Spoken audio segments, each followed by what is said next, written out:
ಗುರುಗಳೇ, ಇವತ್ತು ಎಲ್ಲರೂ ಕೇಳ್ತಾ ಇದ್ದಿದ್ದೊಂದು ಪ್ರಶ್ನೆ ಇತ್ತು, ಎಲ್ಲರಿಗೂ ಒಂದು ಆಶ್ಚರ್ಯ ಕಾದಿತ್ತು. ಏನಪ್ಪ ಅಂತ ಹೇಳಿದ್ರೆ, ಸನ್ಮಾನ್ಯ ಪ್ರಧಾನಮಂತ್ರಿಗಳಾದಂತಹ ನರೇಂದ್ರ ಮೋದಿಯವರು ಷೋಡಶೋಪಚಾರ ಪೂಜೆಯನ್ನು ಸಲ್ಲಿಸುವಾಗ ಆ ಪ್ರಧಾನಮಂತ್ರಿಗಳು ನೈವೇದ್ಯವನ್ನು ಸಲ್ಲಿಸುವ ಪ್ರಾರ್ಥನೆಯನ್ನು ಮಾಡಿದ ತಕ್ಷಣ ತಾವು ತಮ್ಮ ಶಾಟಿಯಲ್ಲೇ ತಮ್ಮ ಕಣ್ಣುಗಳನ್ನು ಮರೆ ಮಾಡಿಕೊಂಡು ಆ ಭೋಗಕ್ಕೆ, ಭಗವಂತನ ನೈವೇದ್ಯಕ್ಕೆ ಅನುವು ಮಾಡಿಕೊಟ್ರಿ.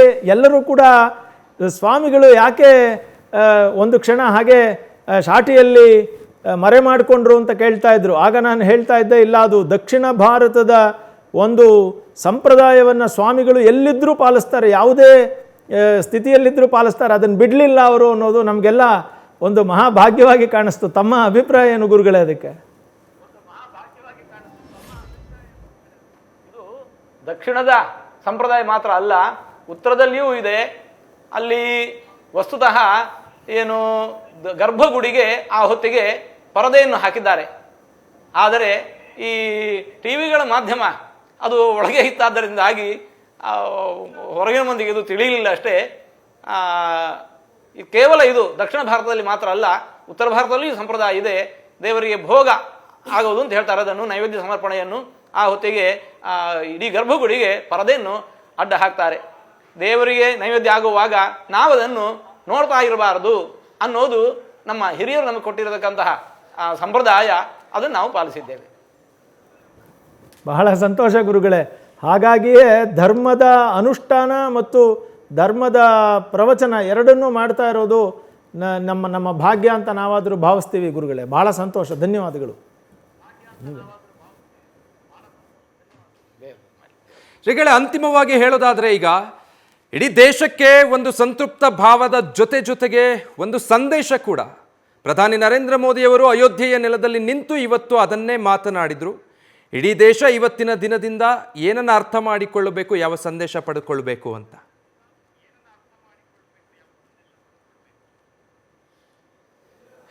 ಹೌದು, ಶತಶತಮಾನಗಳ ಕನಸು ನನಸಾದಂತಹ ಸಂತೃಪ್ತಿ ನಮ್ಮೆಲ್ಲರ ಮನಸ್ಸಿನಲ್ಲಿ ಇದೆ.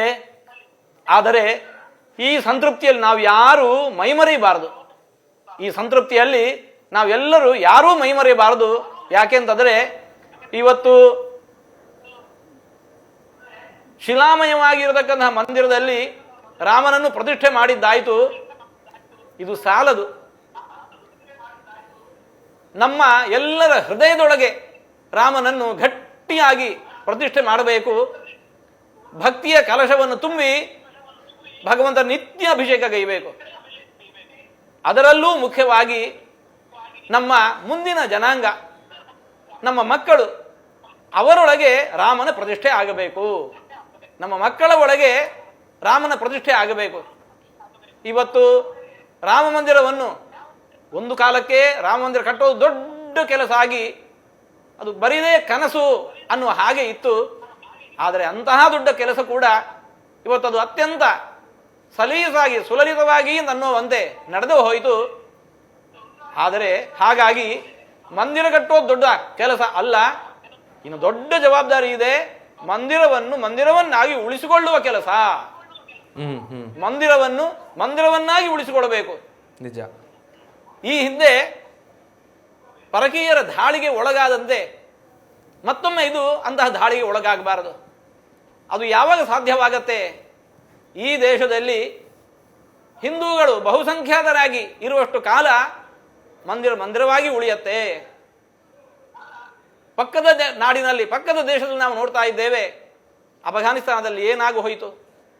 ಒಂದು ಕಾಲಕ್ಕೆ ಭರತಖಂಡದ ಒಂದು ಪ್ರಾಂತವೇ ಆಗಿದ್ದಂತಹ ಅಫಘಾನಿಸ್ತಾನ, ಗಾಂಧಾರ ದೇಶ ಪರಕೀಯರ ಆಳ್ವಿಕೆಗೆ ಒಳಪಟ್ಟ ಮರುಕ್ಷಣದಲ್ಲಿ ಎಷ್ಟು ದೊಡ್ಡ ಭವ್ಯವಾಗಿರತಕ್ಕಂತಹ ಶಿಲಾಮಯವಾದ ಬಂಡೆಯಲ್ಲಿ ಕೆತ್ತಿರತಕ್ಕಂತಹ ಬುದ್ಧನ ವಿಗ್ರಹ ಛಿದ್ರವಾಗಿ ಹೋಯಿತು.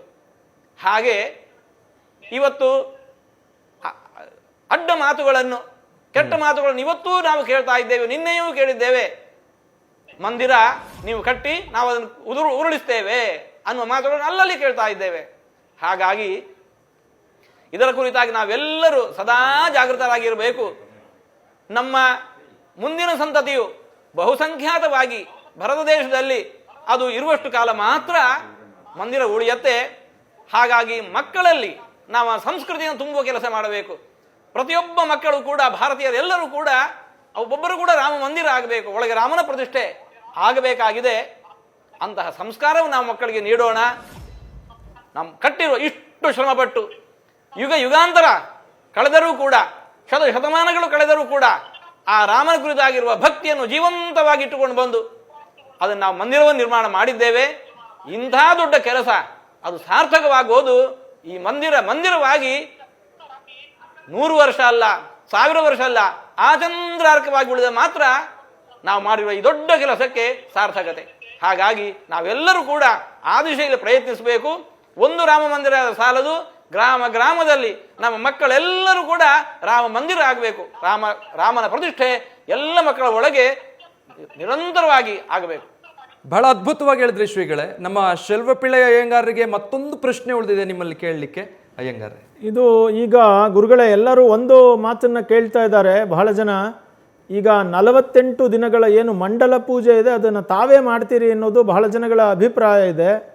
ಅದರ ಬಗ್ಗೆ ತಮ್ಮ ಅಭಿಪ್ರಾಯಗಳನ್ನು ಹೇಳಿದ್ರೆ ನಮ್ಮ ವೀಕ್ಷಕರಿಗೆ ಅನುಕೂಲ ಆಗ್ತದೆ.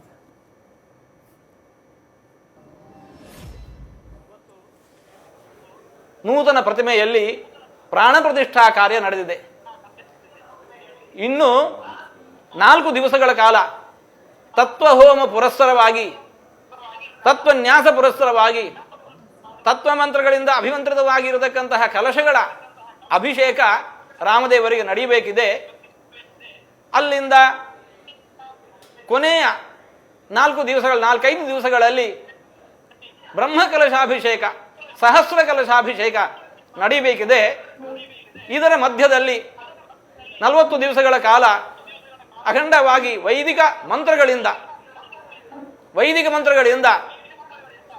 ಅನುಷ್ಠಾನ, ಅಭಿಮಂತ್ರಣ, ಕಲಶ ಅಗ್ನಿ ಮಾಧ್ಯಮದಲ್ಲಿ ಆಹುತಿಗಳನ್ನು ನೀಡೋದು, ದೇವರಿಗೆ ಕಲಶಾಭಿಷೇಕ, ಇವೆಲ್ಲವೂ ಕೂಡ ವೈದಿಕ ಮಂತ್ರಗಳಿಂದ ಆಗಬೇಕಾಗಿದೆ.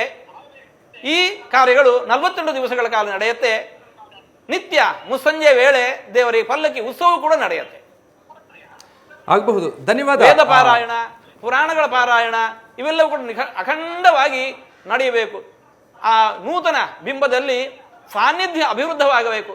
ಅದಕ್ಕೋಸ್ಕರ ವೈದಿಕ ಮಂತ್ರಗಳು ಏನೆಲ್ಲ ಇದ್ದಾವೆ, ತಂತ್ರಸಾರಗಳಲ್ಲಿ, ಪಂಚರಾತ್ರದಲ್ಲಿ, ಆಗಮಗಳಲ್ಲಿ ಏನು ವಿಧಾನಗಳನ್ನು ವಿಧಿಸಿದ್ದಾರೆ ಅವೆಲ್ಲವನ್ನು ಕೂಡ ನಿರಂತರವಾಗಿ ಮಾಡಬೇಕು. ಆ ನೂತನ ಬಿಂಬದಲ್ಲಿ ಸಾನ್ನಿಧ್ಯ ಅಭಿವೃದ್ಧಿ ಆಗಬೇಕು. ನಾನಾ ಮೂಲೆಯಿಂದ ಬರುವ ಎಲ್ಲ ಭಕ್ತರಿಗೂ ರಾಮಚಂದ್ರನ ಪರಿಪೂರ್ಣ ಅನುಗ್ರಹ ದೊರಕಬೇಕು. ನಾವು ರಾಮನನ್ನು ಪ್ರಾರ್ಥಿಸೋದು ಆಪದಾಂ ಅಪಹರ್ತಾರಂ ದಾತಾರಂ ಸರ್ವಸಂಪದಾಂ ಲೋಕಾಭಿರಾಮಂ ಶ್ರೀರಾಮಂ ಭೂಯೋ ಭೂಯೋ ನಮಾಮ್ಯಹಂ ಅಂತ ಹೇಳಿಕೊಂಡು, ಇಡೀ ಜಗತ್ತಿಗೆ ಬಂದಿರುವಂತಹ ಎಲ್ಲ ಆಪತ್ತುಗಳನ್ನು ಕೂಡ ರಾಮದೇವರು ದೂರ ಮಾಡಬೇಕು. ಜಗತ್ತಿಗೆ ಬೇಕಾಗಿರುವ ಎಲ್ಲ ಸಾತ್ವಿಕವಾದ ಸಂಪತ್ತನ್ನು ದಯಪಾಲಿಸಬೇಕು. ಆಪದಾಂ ಅಪಹರ್ತಾರಂ ದಾತಾರಂ ಸರ್ವಸಂಪದಾಂ, ಆ ಮೂಲಕ ಲೋಕಾಭಿರಾಮಂ, ಲೋಕವೆಲ್ಲವೂ ಕೂಡ ಆರಾಮದಿಂದ ನೆಮ್ಮದಿಯಿಂದ ಬದುಕನ್ನು ಸಾಗಿಸುವಂತಾಗಬೇಕು. ಅಂತಹ ದೊಡ್ಡ ಅನುಗ್ರಹವನ್ನು ಈ ಪ್ರತಿಮೆಯ ಮಾಧ್ಯಮದಲ್ಲಿ ನಿಂತು ರಾಮದೇವರು ನಮಗೆ ಮಾಡೋದಕ್ಕೋಸ್ಕರ, ಆ ಸಾನ್ನಿಧ್ಯ ಅಭಿವೃದ್ಧಿಗೋಸ್ಕರ ಈ 48 ದಿವಸಗಳ ಕಾಲ ಈ ಎಲ್ಲ ಧಾರ್ಮಿಕ ಪ್ರಕ್ರಿಯೆಗಳು ನಿರಂತರವಾಗಿ ನಡೀತಾವೆ. ತಾವು ತಮ್ಮ ನೇತೃತ್ವದಲ್ಲಿ ನಡೀತದೆ ಅನ್ನೋದು ನಮಗೆ ಒಂದು ಮಾಹಿತಿ. ಅದು ಸತ್ಯವೇ ಅಂತ ತಾವೇ ಅಲ್ಲಿ ಇರ್ತೀರಿ ಅಂತ ಆಯ್ತಲ್ಲಿಗೆ ಅಲ್ವಾ? ಈ 48 ದಿವಸಗಳ ಕಾಲ ನಾವಿಲ್ಲೇ ಇದ್ದುಕೊಂಡು ಅದರ ಎಲ್ಲ ವ್ಯವಸ್ಥೆಗಳನ್ನು ಮಾಡಿ ನಾವು ಹೊರಡ್ತೇವೆ. ಹಾಗಾಗಿ ಮಾರ್ಚ್ 10ರವರೆಗೆ, ನಾಳೆಯಿಂದ ಮೊದಲುಗೊಂಡು ಮಾರ್ಚ್ 10ರವರೆಗೆ ಈ ಕಾರ್ಯಗಳು ನಡೀತಾವೆ. ಈ ಸಮಯದಲ್ಲಿ ಎಲ್ಲರೂ ಕೂಡ ಈ ಉತ್ಸವದಲ್ಲಿ ಯಾರು ಇವತ್ತು ಬರೋದು ಸಾಧ್ಯ ಆಗಿಲ್ಲ. ಈ 48 ದಿವಸಗಳಲ್ಲಿ ಎಲ್ಲರೂ ಕೂಡ ದಿವಸ ಬನ್ನಿ. ಆಗಲಿ ಶ್ರೀಗಳ, ಅಂತಿಮವಾಗಿ ಇವತ್ತು ಇಡೀ ದೇಶದಲ್ಲಿ ಭಾರತೀಯರಲ್ಲಿ ಪ್ರಕಟಗೊಂಡದ್ದು ರಾಮನ ಭಕ್ತಿ ಅಂತೀರಾ, ರಾಮನ ಶಕ್ತಿ ಅಂತೀರಾ, ಅಥವಾ ಎರಡೂ ಹೌದು ಅಂತೀರಾ?